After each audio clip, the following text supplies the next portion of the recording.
Merci bien. Alors, la subvention de la PEP pour le Vésinet est passée, montant symbolique, de 150 à 100 €. Mais ce très faible montant masque un abus de pouvoir de la part du maire et j'aimerais que tout le monde en soit conscient. Il y a quelques mois, le maire écrivait à la Fédération nationale de la PEP pour se plaindre que mon collègue Guillaume de Chamboran avait une fonction de président de la PEP du Vésinet qui, considérait-il, n'était pas compatible avec sa fonction d'élu. Alors, c'est bien entendu faux, et je voudrais préciser ici que je fais cette intervention à titre personnel et que Guillaume ne m'a certainement pas demandé de la faire. Mais je voulais souligner quand même cette injustice. Alors, ces deux fonctions, bien sûr, ne sont pas incompatibles.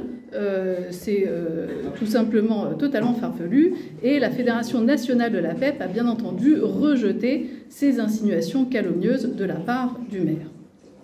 Mais dans cette lettre, le maire menaçait la PEP de baisser sa subvention à l'association Vésigondine.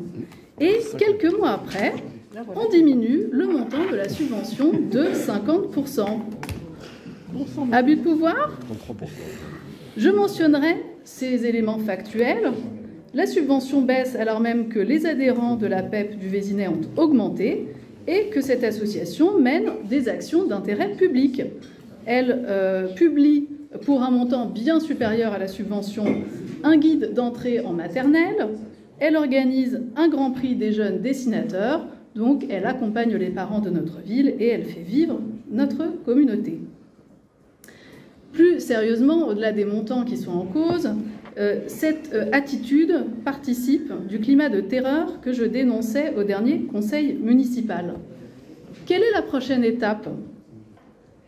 Les associations qui auront en leur sein des élus d'opposition auront désormais moins de subventions ?